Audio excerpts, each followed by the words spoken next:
নমস্কার বন্ধুরা, ইন্দুস গ্যালারিতে আপনাদের সবাইকে স্বাগত জানাই। বড়দেরকে প্রণাম আর ছোটদেরকে আমার অফুরন্ত ভালোবাসা জানিয়ে একটা সুন্দর দিন শুরু করছি। দিনটা শুরু হলো কাকদ্বীপ যাওয়া নিয়ে।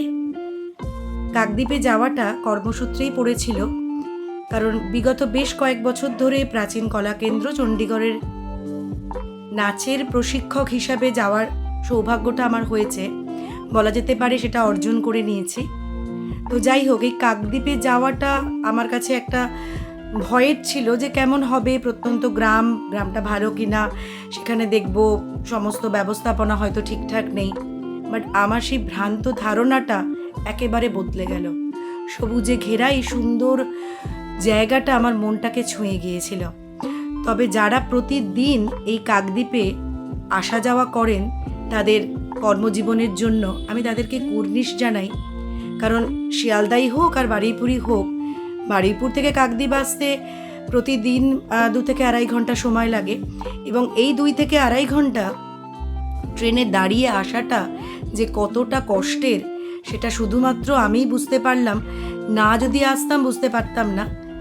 তো যাই হোক, প্রায় 1 ঘন্টা দাঁড়িয়ে থাকার পরে সৌভাগ্যক্রমে একটু বসার জায়গা পেয়ে গিয়েছিলাম। অবশেষে 2.5 ঘন্টা জার্নি শেষে আমরা এসে পৌঁছালাম কাকদ্বীপে। একটা পরিষ্কার পরিচ্ছন্ন পরিপাটি স্টেশন, যেটা দেখে মনটা আমার ছুঁয়ে গিয়েছিল। এত সুন্দর আমি অনেক দিন দেখিনি।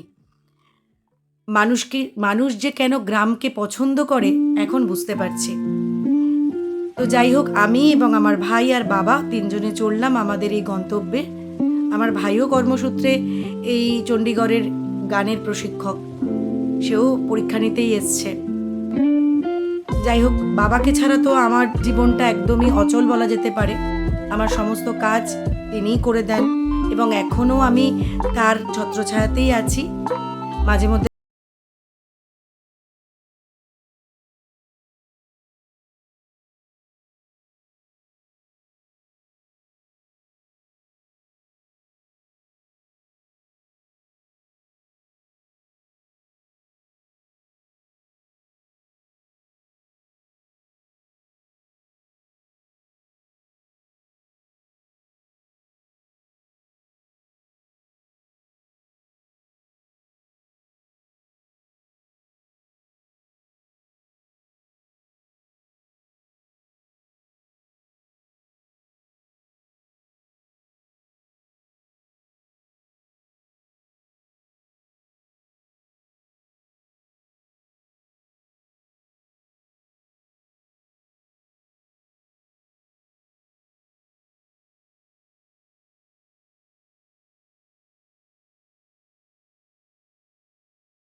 সোকল্ড যে শহরটায় থাকি, সেখানে অনেকেই বলি আমরা বিশাল ভালো তৈরি করছি আমাদের বাচ্চাদেরকে।